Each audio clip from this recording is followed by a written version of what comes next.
Elhamdülillahi Rabbil alemin. Vessalatu vesselamu ala nebiyyina Muhammedin. Eşhedü en la ilahe illallah vahdehu la şerike leh ve eşhedü enne Muhammeden abduhu ve resuluh. Elhamdülillah, elhamdülillah Allah'ın rahmeti bilen hürmetli Şeyh Muhammed Nasriddin el-Albani'nin Sahih el-Cami' es-Sagir dip atalgan saylama hadisler jıyıntığından Peygamberimizin hadislerin okuy başlayız. Hem indi birinci hadis Peygamberimiz sallallahu aleyhi ve sellem aytdı: "İttaqillaha haysu ma kunt ve adbigis seyyi'ate hasenete temhuha ve khaliqin nase bi hulukin hasen." Yani Peygamberimiz sallallahu aleyhi ve sellem aytdı: "Koydağına bulsanız da, koydağına bulsan da Allah Teala'dan koruk. Günahlı ameller kılgandan soň yaxşısın kıl. Çünki yaxşı amel naşarın yokka çıgara. Kişiler bilen yaxşı muamelede bulunuz" dedi. Hem şu hadisten koy bir faydalar. Peygamberimiz sallallahu aleyhi ve sellem aytdı: "Koydağına bulsan da Allah'tan koruk" dedi. Yani bunda söz näçe turunda bara? Sen koydağına bulsan da, jerde misin, kökte misin, suda mısın, dengiz astında mısın, ayda mısın? Koydağına bulsan da, kişiler yanında mı, özün gine mi? Sen Allah'tan korkurga tiyiş. Şolay Peygamberimiz aytdı: "Naşar günahlı ameller kılgandan soň yaxşısın kılığız" dedi. Yani senin yaxşı amellerin senin naşar amellerinden yokka çıgуuna, yani senin naşar amellerinden şistaranууңа sebep bulup tura. Hem şolay bu hadiste Peygamberimiz sallallahu aleyhi ve sellem bizni kişiler bilen yaxşı muamelede bulurga ündedi.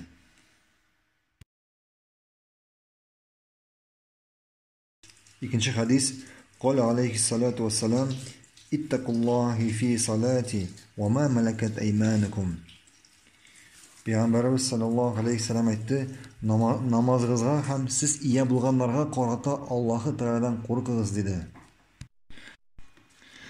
Allah'tan namaz meselesinde korkunun manası, Allah emretken her bir namazımızın öz vakitinde şartlarına turu getirip erkenlerin, vacibetlerin ötep Peygamberimiz sallallahu aleyhi ve sellem niçe etip bizni iretti?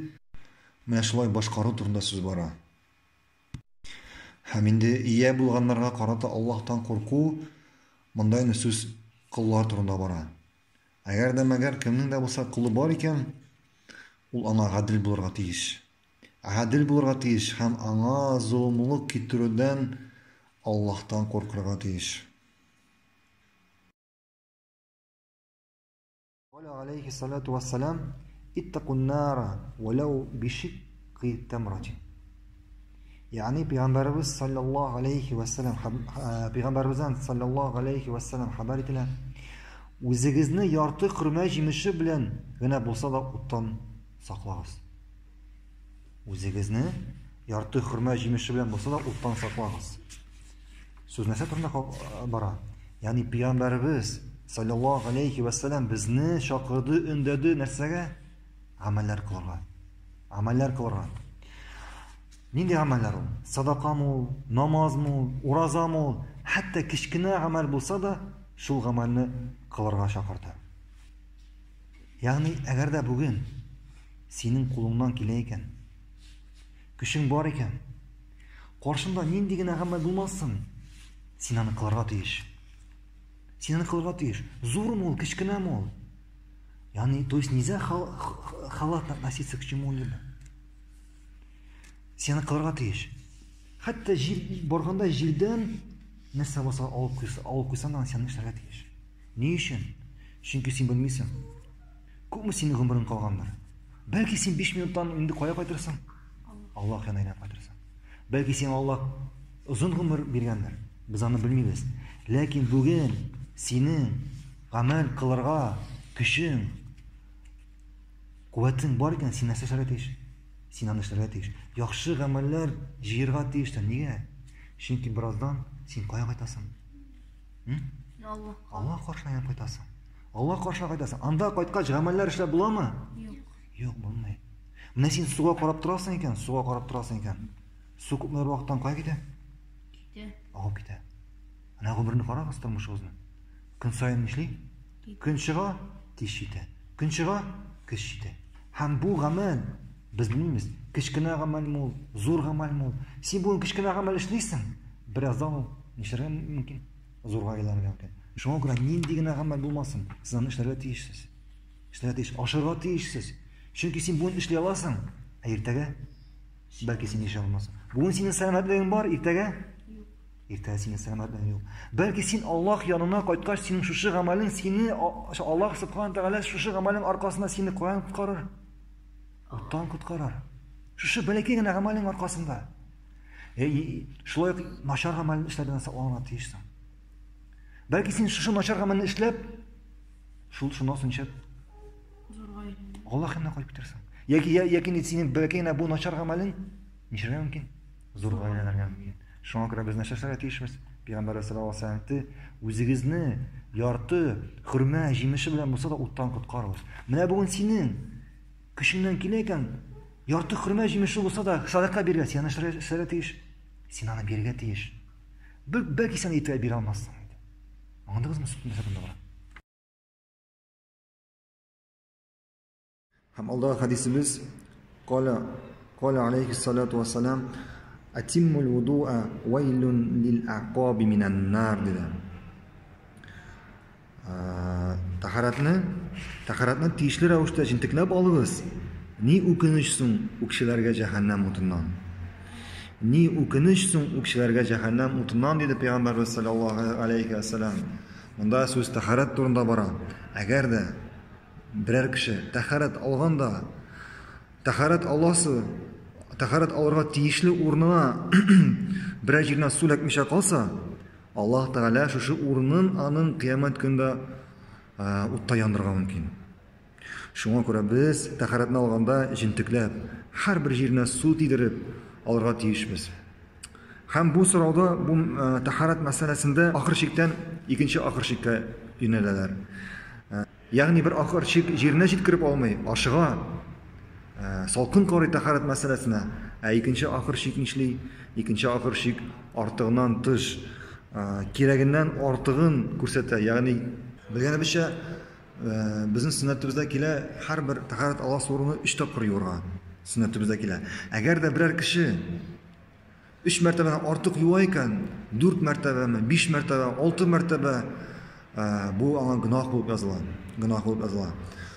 Hatta barşımdaki kişiler indi kamet eyteler. İndi iman namaz okuy başlıyor. Allah'ın taharat ala. Zağ ettirip. Nesedir ışkı şunda. Elbette bu indi artıkçılık. Hem bu bizim dinimizde yok. Biz indirisin nişik. İndiris taharatını alı nişik bula. Nişik bizim Peygamberimiz sallallahu aleyhi ve sellem aldı. Nişik o taharatını aldı. Hem biz de şöyle alabız. O 3 tapkır yudu iken biz de 3 tapkır yuvabız. Şuna göre indi barlık ibadet meselesinde bizning 2 şart var. Kişi ibadet kılsa, nindigine ibadet işlemesin. Allah Teala anın ibadetini kabul kılsın için o ibadetin 2 şartga to'g'ri ketirga tegish. Birincisi anın ihlas, ikincisi mutabaa. İhlas o kişi o'zining ibadetin bardik Allah rizolugi uchun ishlaganda. Endi mutabaa kişi o'zining ibadetini ishli, nishlik ani Peygamberimiz sallallohu alayhi va sallam ishladi, ham u naqshlar ishlaydi. Ham shunga ko'ra endi agarda ibodatimiz shu 2 shartning birsini da bo'lsa to'g'ri kelmasa, Alloh taolo bizning ibodatimizni qabul qilmaydi. Ham endi bu taharat masalasida bizda endi o'zimizning taharatimizni Peygamberimiz sallallohu alayhi va sallam nishib etirib olgan, nishib etib bizga xabar etilgan, biz shunday etirib taharatimizni olirga tegishmiz. Orttirmisha ham kimitmisha.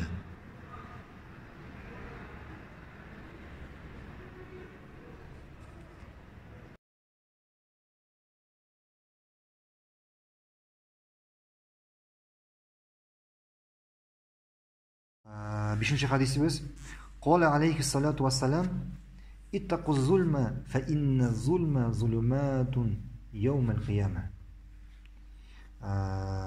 Peygamberimiz sallallahu aleyhi ve sellem aytdi. Adilsizlik qildan qo'rqig'iz. Durustlikda qiyomat kunida adilsizlik qo'yi qorong'ilikqa aylanacak. Biz bilamiz, aymi? Qiyomat kunida Alloh subhanahu va taolo mu'minlarga nasib beracak. Нур бирәчәк. Мөэминнәргә нур бирәчәк. Шушы нур белән алар ничәшәләр барачаклар, аларның каршылыгында якты булачак. Кафирләргә һәм мунафикларга нур бирәчәкме Аллаһ Субханаһу? Юк, бирмәячәк. Аларны Аллаһ уттан мәхрүм итәчәк. Мәрәм әйтте, нәрсә диде? Гаделсезлек кылудан куркыгыз. Зулымлык эшләүдән куркыгыз диде. Нәрсә ул зулымлык? Нәрсә ул гаделсезлек? Гаделсезлек, зулымлык 3 төргә бүленә. Беренчесе, зулымлык кемгә карата? Аллаһка карата. Икенче зулымлык, гаделсезлек кемгә карата? Кешеләргә карата. Өченчесе, үзеңә карата. Үзеңә карата. Нәрсә ул зулымлык Аллаһка карата? Несправедливость по отношению к Всевышнему Аллаһа. Гаделсезлек Аллаһка. Нәрсә ул? Сине Аллаһ бу дөньяга китергән. Сине барлык нигъмәтләр белән әйләндереп алган. Сиңа саулык, сәламәтлек биргән, иман биргән, акыл биргән, илчеләр җибәргән, ризыкландыра сине, әтияни биргән, сиңа балалар биргән. Һәм син сине ризыкландыра, сине сәламәтләндерә, сиңа балалар бирә. Һәм син нәрсә эшлисең? Аллаһка гыйбадәт кылмыйсың. Аллаһны танымыйсың. Аллаһны юк дип әйтәсең. Аллаһ кушкан әйберләрне үтәмисең. Һәм Аллаһ тыйган әйберләргә җәмисең. Игътибар итмисең. Ул нәрсәләрдән тыелмыйсың. Һәм бу нәрсә була? Аллаһка зулымлык итү, Аллаһка ширк ясау. Знаешь же мы ходим, да? Наибольшее несправедливость что? Когда ты делаешь ширк Всевышнему Аллаху, в то время, как он что? Тебя создал. В то время, когда он создал. Син Аллахка ширк кыласың. А ул сине нәрсә? Ул сине бу дөньяга китерде. Ул сине бу дөньяга яратты. Һәм икенче зулымлык мәсәләдә кешеләргә карата. Син башка кешеләргә караганда гаделсезлек ясыйсың, зулымлык китерәсең. Мәсәлән, бер кешенең бер хаксыз әйберен аласың. Ягъни бер кешедән акча алып торасың, бу акчаны нәрсә? Кайтармыйсың. Һәм бу нәрсә? Һәм бу зулымлык. Һәм өченче зулымлык нәрсә? Кеше үз-үзенә зулымлык ясый. Ничек ясый кеше үзенә зулымлык? Аллаһка гыйбадәт кылмый. Ширк ясый. Гөнаһлар эшли. Без беләбез, һәрбер кеше белә үзенең күпмедер вакыттан соң кире кая кайтасың? Аллаһ янына кайтасың. Һәм һәрберебез ишетә җәһәннәм турында, җәннәт турында. Һәм нәрсә эшли? Һәм ул белә бераздан кире Аллаһ янына кайтасың. Һәм ул ишетә җәһәннәм һәм җәннәт турында. Ул аңа колак салмый. Күфрлек ясый, әйбәтне калдыра, гөнаһлар кыла. Үз-үзен белә торып кая илтә? Утка илтә, җәһәннәмгә илтә. Һәм бу өченче төрле зулымлык булды. Һәм бу зулымлык, бу гаделсезлек кыямәт көнендә нәрсә булып әйләнеп кайтачак? Караңгылык булып, дөн караңгылык булып, Аллаһ Субханаһу ва Тааля аларны уттан, нурдан мәхрүм итәчәк.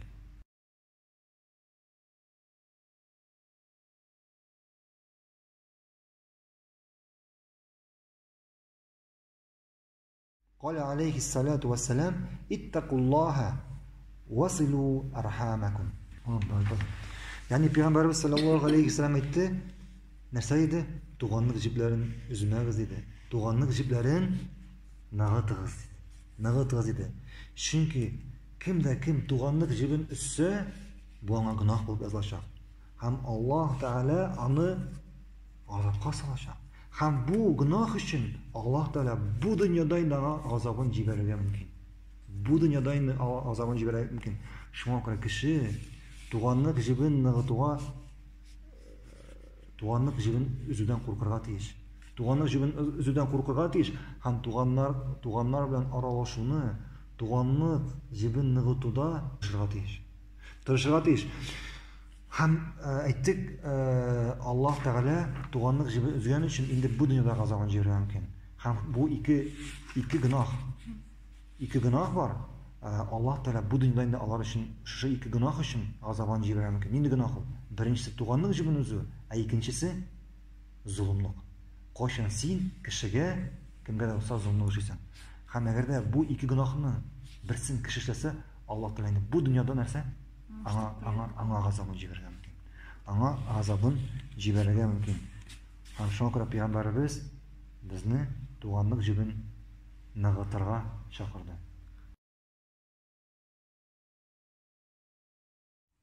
قال عليه الصلاة والسلام أحب الطعام إلى الله ما كسرت عليه الأيدي. Allah karşında en süyüklü rızık onun üstünde en көп kullar жиңганы. Мәгънәсе bu хадисның üstelde bir tabakta яисә bir тәлинкәдә мында подностама ризык бар икән, һәм шул ризык üstünde ни кадәр куллар күбрәк булса, димәк бу ризык Allah каршында сөйклерәк. Куллар нәрсәне аңлата? Күп куллар. Яисә шушы табактан ни кадәр күбрәк кеше ашаса, кеше саны күбрәк булса ашаучылар, димәк бу ризык шуңа карап Allah каршында сөйклерәк була. Әгәр дә без бүгенге көндә безнең республикада мәсәлән бер татар гаиләсенә керсәк, biz күрербез кешеләрнең, мин әйтмим, 10 кешелек гаилә дип, 5 кешелек гаилә дип, хәтта 2 кешелек гаиләдә сез күрәсез аларның аерым-аерым савыттан ашап утырганнарын. Ризыкны аерым-аерым савытка бүлеп, аерым ашап утырганнарын. Бу кешеләр бу хадискә туры киләме? Бу ризык Аллаһның иң сөйкле ризыгы була аламы? Юк, әлбәттә.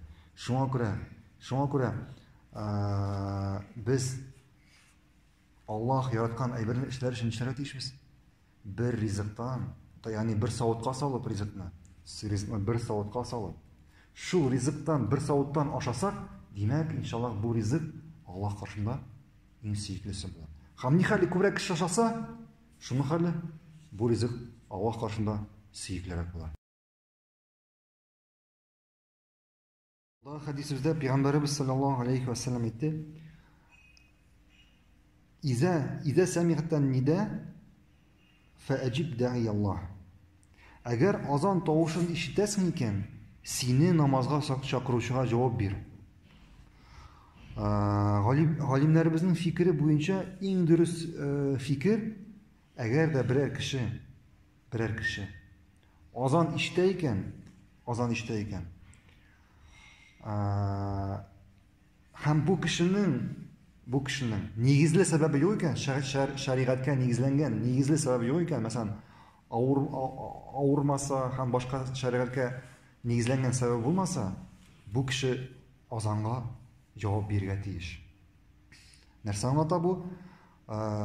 Кайсы мәчеттән азан ишетте, кайдан азан ишетте? Бу кешегә ваҗиб, мәҗбүри була шунда барып җәмәгать белән намаз укырга. Аңладыңызмы? Аллаһу а'лам.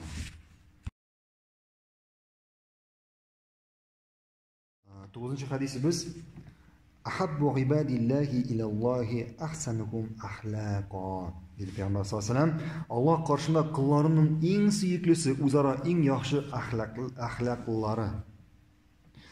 Аллаһ каршында кулларның иң сөйклесе, кулларның. Кемнәр ул куллар? Бүгенге көндә куллар бармы? Аллаһның куллары бармы бүгенге көндә? Ничек уйлыйсыз? Кешеләр арасында, менә Аллаһның мәхлуклары, кешеләр арасында куллар бармы Аллаһның куллары? Рабы Всевышнего Аллаһа есть, нет? Кемнәр алар? Мөселманнар, мөселманнар түгелләр. Куллармы? Шундый әйткәндә, барлык мәхлуклар Аллаһның куллары. Һәм кешеләр арасында бүтән кешеләр дә кемнәр? Аллаһның куллары. Бу куллар ике төркемгә бүленә. Беренче төркеме алар куллар, ләкин алар үзләренең кул икәнен танымыйлар. Ничек ул? Икенчеләр алар куллар, һәм алар үзләренең куллары икәнен Аллаһ каршында таныйлар. Беренче төркем мин кул түгел ди. Ничек инде син мине кул дип әйтәсең? Мин кеше ди, мин ди, менә мин ди. Нәрсә өчен шуны эшлим ди. Без бу кеше нәрсә әйтәбез? Соң син кул булмасаң, ашама. Ягъни яисә сулама бу һава белән. Аллаһ биргән һава белән сулама. Или чәчләреңә әйт, чәчләрен, тырнакларын үсмәсеннәр. Нәрсәгә үссеннәр алар? Аларның кичәсе бар. Әйт, үсмәгез диген. Әйт аламы? Үзгәртә аламы бер нәрсә бу тормышында? Юк, үзгәртә алмый. Хәтта тәнендәге бер күзәнәккә дә әйтә алмый бер нәрсә һаваны тыңламаячак. Нигә? Чөнки хәтта аның үзендәге, тәнендәге һәрбер күзәнәк, һәрбер агъза Аллаһ кушкан әмерне үти. Аңладыгызмы? Һәм бу кеше мин кул түгел, я үзе шуныкта кул. Һәм ул кыямәт көндә шушы кыл, үзенең кыллыгын танымаган кыл кайтачак Аллаһ каршына һәм Аллаһ каршы Аллаһ аннан сораячак. Аңладыгызмы? Ә икенче төркем нәрсә дик? Булар инде кыллар, Аллаһның кыллары. Һәм алар үзенең Аллаһ каршында кыл икәннәрен таныйлар. Булар кемнәр булды? Булар мөселманнар булды. Кемнәр Аллаһ каршы Аллаһка табыналар, Аллаһтан куркалар, Аллаһка гыйбадәт кылалар. Һәм Пәйгамбәр әйтте, Аллаһ каршында кылларының иң сөеклесе үзара иң яхшы әхлаклылары. Ягъни Аллаһ каршында кылларның бәндәләренең иң сөеклесе үзара иң яхшы әхлаклылары. Нәрсә соң ул әхлак? Әхлакны без шулай ук бүләбез. Әхлак Аллаһка карата һәм әхлак кешеләргә карата. Аллаһка карата яхшы әхлак күрсәтү нәрсә була ул? Әгәр кеше бер Аллаһка гыйбадәт кыла икән, Аллаһка тиңдәш китермичә, Аллаһ кушканнарны үтәп, Аллаһ тыйганнардан тыелып яшәсә, бу кеше санала Аллаһка яхшы әхлак күрсәткән булыр. Аңладыгызмы? Аллаһка карата яхшы әхлаклы кеше булып санала. Һәм икенчесе кешеләргә карата. Кешеләргә үзара карата яхшы әхлак. Ничек була ул яхшы әхлак? Беренчесе, без ничек беләбез, ничек кешеләргә яхшы әхлак күрсәтергә? Беренчесе бу безнең килә динебездә. Ничек безне Аллаһ Субхану Тәгалә, Аллаһ Тәгалә аның пәйгамбәре өйрәтте яхшы әхлак күрсәтергә. Без шулай кешеләргә яхшы әхлак күрсәтергә тиешбез. Икенчесе, мәсәлән, син бер кешегә бер сүз әйттең икән, яисә бер нәрсә эшләсәң, менә сиңа ук шулай эшләсәләр, сиңа ошар идеме? Әгәр дә син эшләгәнчә сиңа шулай эшләсәләр, сиңа ошаса бу, димәк бу яхшы әхлак булып санала. Аңладыңмы? То есть обращайся к людям так, как бы ты хотел, чтобы к тебе обращались. Сүз беләнме, амал беләнме? Аңладыңызмы? Менә бу яхшы әхлаклылык була. Шуңа күрә Аллаһ каршына иң сөекле бәндә, иң сөекле кыл кем ул? Кем яхшы әхлаклы. Ва алейхиссалату вассалам, "Иза кана ли ахадикум шагрун фальюкриму." Әгәр кемнең дә булса чәчләр бар икән, аларны карап, тәрбияләп торсын. Әлбәттә бу хадис озын чәчле кешеләр кемнәр чәчләрен үстерә, шулар турында бара. Һәм кем дә кем чәчләрен үстерсә, уларны карап, тәрбияләп торырга тиеш. Карап, тәрбияләп торырга тиеш. Ягъни, киресенчә ул юылмаган чәч белән, тузган чәч белән, таралмаган чәч белән йөрергә тиешме? Юк. Чәчләрен карап, тәрбияләп торырга тиеш. Һәм бу хадис беренче хатын-кызлар, ягъни күбрәк хатын-кызлар турында бара. Хатын-кызлар турында бара. Әгәр дә инде ир кешеләр арасыннан чәч үстерүчеләр бар икән, алар да чәчләрен карарга тиеш, ләкин хатын-кызлар кебек түгел. Чөнки шулай безнең икенче хадисыбыз бар Пәйгамбәр саллаллаһу алейһи ва саллям. Ягъни Пәйгамбәр саллаллаһу алейһи ва саллям тыйды, ягъни тыйды ирләрне күп чәчләрен тарарга. Күп иттереп чәчләрен, еш чәчләрен тарарга тыйды. Шуңа күрә ир кеше атлаган саен, көзгө каршына барып, чәчләрен тарап, чәчләрен карап, шулай эшләргә тиешме? Шулай эшләргә тиешме ир кеше? Юк, бу хатын-кызлар сыйфаты. Ир кеше алай эшләргә тиеш түгел. Ир кеше сирәк булса чәчләрен тарарга тиеш, ләкин артык тараудан Пәйгамбәрбез саллаллаһу алейхи ва саллям тыйды. Аңладыңызмы?